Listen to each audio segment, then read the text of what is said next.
अगर बात करें रिवीजन की कि कैसे मैं चीजों को रिवाइज करूं, रिवीजन सबसे बड़ा दर्द है अभी के समय में, क्योंकि आपके सबसे मैक्सिमम लोगों के मार्क्स जो कम आ रहे हैं वो सिर्फ एक ही कारण से आ रहे हैं, revision. This is the biggest कहना चाहिए road block in getting good marks in test as well as in JEE as well as in mains. तो हमें इसको सही करना ही पड़ेगा एट एनी कॉस्ट, रिवीजन तो करना ही पड़ेगा। गया फिर मेनली तो रिवीजन है। दूसरा जो कारण है जिसके कारण से आपके मार्क्स नहीं आते वो है सिली मिस्टेक्स, वो है सिली मिस्टेक्स। मुझसे होती हैं, आपसे भी होती हैं, लेकिन एग्जाम में नहीं होनी चाहिए, ठीक है ना। Silly mistakes, revision, silly mistakes, ये कुछ ऐसे हैं। रिवीजन में शॉर्ट नोट्स जो हैं,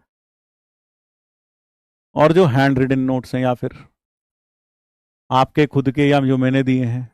हाँ, रिवीजन के लिए शॉर्ट नोट्स पढ़ें और हैंड रिटन नोट्स पढ़ें। रीड, इसको एक बार जरूर रीड करें।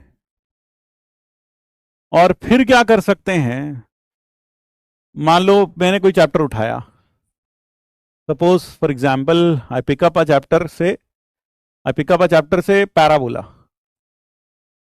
पैराबोला में कितने लेक्चर लगे? लेक्चर लगे मान लो 8 लेक्चर हैं, 1 से लेकर 8 तक, मान लो 8 लेक्चर हैं। मैं तुम्हारी जगह होता तो मैं कैसे करता? समय तो निकालना पड़ता।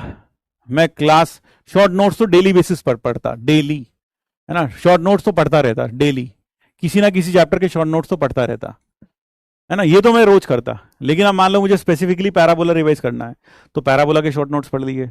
अब पैराबोला में मान लो मुझे 7 दिन का वक्त दिया मेरे टीचर ने, तो मैं क्या करता, आज लेक्चर 1 में जो भी ASRQ और KCLS है वो थोड़ा सा, सारे नहीं, रीट्राई कर लेता, ये रीड कर लेता, है ना। Read plus rough try, read कर लो, रफ ट्राई कर लो उसको। ASRQ 1 में, फिर 2 में, इसी तरह से चैप्टर लेक्चर नंबर 2 के SRQ KCLS ऐसे कर लिया करो।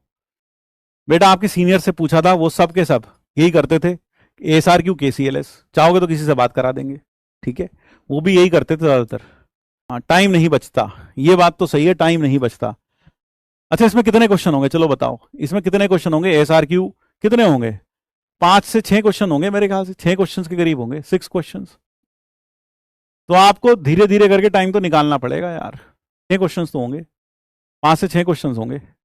या फिर एक काम कर सकते हैं यार, सारे करोगे तो बहुत सारा समय लगेगा। और क्या कर सकते हो, चलो बताओ, और क्या करें? मान लो हमने हैंड रिटन नोट्स पढ़ लिए सारे के सारे, तो फिर क्या करते, फिर क्या कर सकते थे? हैंड रिटन नोट्स पढ़ने के बाद मैं तो कह रहा हूं रीड ही कर लो तुम सॉल्यूशंस को। रीड ऑल लेक्चर नोट्स 1 से 8, बस रीड कर लो with rough copy, with rough copy. आप ट्राई मत करो, आप ASRQ लिखा उसे ट्राई मत करो बैठ के पूरा का पूरा, नहीं, आप रीड कर लो उसका सॉल्यूशन, रीड कर लो, और साथ में थोड़ा बहुत पेन चलाते रहो। ऐसा नहीं कि बिल्कुल ही सिर्फ हिस्ट्री की तरह मत पढ़ना, लेकिन हिस्ट्री की तरह मत पढ़ना, ठीक है। आप ये भी कर सकते हो शॉर्ट नोट्स, या फिर आप समरी लेक्चर भी देख सकते हो।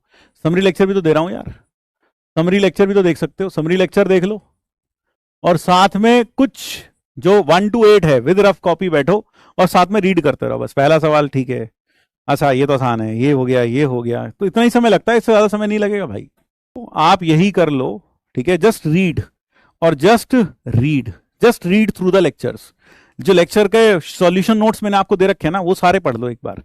लेक्चर 1 के सॉल्यूशन नोट्स पढ़ लो, 2, 3, 4 पढ़ते चलो। बीच में जो कुछ अच्छा लगे तो थोड़ा बहुत पेन चला लो, बस इतना करो, बस इतना करो।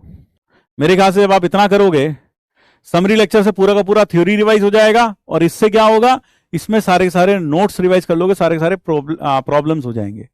तो आप रोज का टारगेट रखो, जैसे मान लो आज हमें इलिप्स, मान लो हमने कहा इलिप्स रिवाइज करना है, इलिप्स में 6 लेक्चर हैं, तो रोज का 1 लेक्चर कर लो, 1.5 लेक्चर कर लो, इस तरह से कर लो, ज्यादा समय भी नहीं लगेगा यार। रिवीजन में रोज आपको 1 आवर दे दो देखकर, 1 आवर मैक्स, रोज 1 घंटा लगा दो रिवीजन के लिए, रोज 1 घंटा लगा दो रिवीजन के लिए, मैथ्स में खासकर। क्वेश्चंस को पढ़ लो, एक टाइम टेबल बनाना पड़ेगा आपको, एक टाइम टेबल बनाना पड़ेगा आपको। एक टाइम टेबल बनाना पड़ेगा। जैसे आपने आज 1 घंटा ये कर लिया, ठीक है, आपको लग रहा है इलिप्स में हमारे पास 6 लेक्चर है, मान लो आपको लगा 3 दिन में निपट गया, साथ में फिजिक्स भी पढ़ लो, फिर थोड़ा केमिस्ट्री का रिवाइज कर लो, इस तरह से करते रहो, ठीक है। 1 आवर में हो जाएगा यार। 1 आवर में मतलब 1 आवर का मतलब क्या है, रोज 1 आवर देना है, डेली डेली देना, डेली।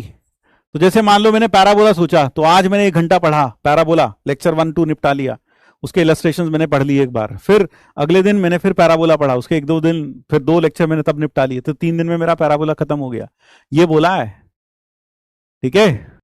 और फिर रोज एक करो बस। मैथ्स शुरू के 2 3 दिन पढ़ लिया, या एक दिन मैथ्स पढ़ लिया, एक दिन फिजिक्स पढ़ लिया, फिर मैथ्स पढ़ लिया, फिर केमिस्ट्री पढ़ लिया, फिर मैथ्स पढ़ लिया, इस तरह से कर लिया करो। लेकिन इस तरह से करना शुरू करो रिवीजन, ठीक है। हाँ, इस तरह से रिवीजन करना शुरू करो, अपना एक टाइम टेबल बनाओ खुद के हिसाब से कि हाँ यार मुझे ये करना है। और कभी सबसे अच्छा तरीका क्या होता है, मैं तो अक्सर ये करता था यार, जैसे मान लो मुझे पैराबोला है, मैंने पैराबोला रिवाइज कर लिया, फिर बैठता था यार, सोचो जरा थोड़ा सा बैठकर कि पैराबोला में क्या क्या था। पैराबोला में शॉर्टेस्ट कॉर्ड थी, लेटस सेक्टम, फोकल कॉर्ड का लेंथ था a into T plus 1/t का होल स्क्वायर, है ना, या फिर a into T1 minus T2 का होल स्क्वायर, ये एक इंपॉर्टेंट पॉइंट था। फिर सर ने बताया था कि एक लाइन अगर फोकस से जाती है, फोकल कॉर्ड है और वो थीटा एंगल बनाती है 4a cosec स्क्वायर अल्फा, ये पढ़ा था हमने। फिर उसके बाद हमने cord with given mid point वगैरह ये सब पढ़ा, फिर इंपॉर्टेंट रिजल्ट्स पढ़े। तो एक बार एक माइंड में मैप बना लो, माइंड में एक छोटा सा मैप बना लो कि क्या क्या पढ़ा था। अगर आपने ये सारी थ्योरी आपको याद है तो बहुत बढ़िया है।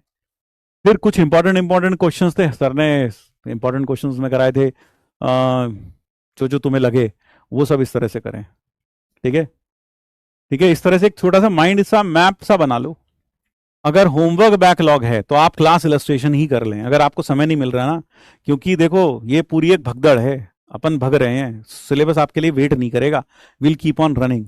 तो अगर आपसे कुछ भी ना हो, गिरी से गिरी हालत में, आपको क्लास इलस्ट्रेशन सारे के सारे दिमाग में होने चाहिए। सबसे इंपॉर्टेंट है सारे क्लास इलस्ट्रेशन, जितने क्लास इलस्ट्रेशन हैं वो सब के सब आपके दिमाग में होने चाहिए। बस at the end of the day this is the motive, सारे क्लास इलस्ट्रेशंस आपके दिमाग में होने चाहिए। ऐसा कोई भी क्लास इलस्ट्रेशन आपके सामने नहीं आ जाए जो आपको दोबारा दिया जाए और आप ना बना पाए, बस इतना कर लो, ठीक है। रिवीजन के बाद डीबीबी हाँ कर सकते हैं, रिवीजन के बाद डीबीबी सॉल्व कर सकते हैं, बहुत बढ़िया है, ठीक है। उससे थोड़ा सा रिवीजन भी हो जाएगा, आपका एक टेस्ट हो जाएगा, टेस्ट जैसी चीज हो जाएगी आपके लिए।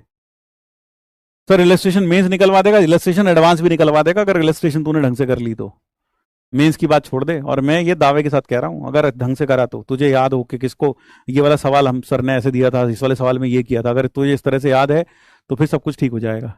एक दिन क्वाड्रेटिक उठाया था, KCL से SRQ 60+ थे, समझ नहीं आ रहा क्या करूं, प्लीज हेल्प मी। देखो जो 60+ KCL से और ASRQ है उन्हें बस रीड कर लो, रीड द सॉल्यूशन, उनका आइडिया इंपॉर्टेंट है, आइडिया।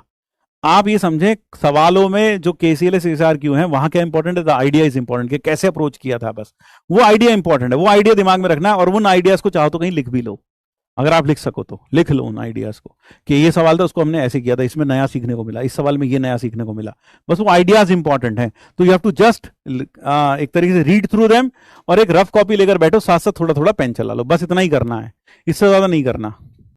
PYQ कैसे करें, करना ही नहीं है PYQ भाई, पहले तू ये कर ले, पहले तू ये कर ले, जब कोर्स खत्म हो जाएगा उसके बाद हमारे पास लगभग 1 महीना तो 20-25 दिन तो बचेंगे, उसमें मैं तुझे ढेर सारे PYQ कराऊंगा, पूरे सिलेबस के PYQs वहां मैं कराऊंगा। तो तू अभी क्लास इलस्ट्रेशन KT के TH इस पर ज्यादा तवज्जो दे, PYQ करने का ना समय बचेगा तेरे पास, क्योंकि क्लास में इतने PYQ हो जाते हैं, उसके अलावा जरूरत ही नहीं पड़ती, ठीक है। तो इसके अलावा कुछ और करने की जरूरत ही नहीं है।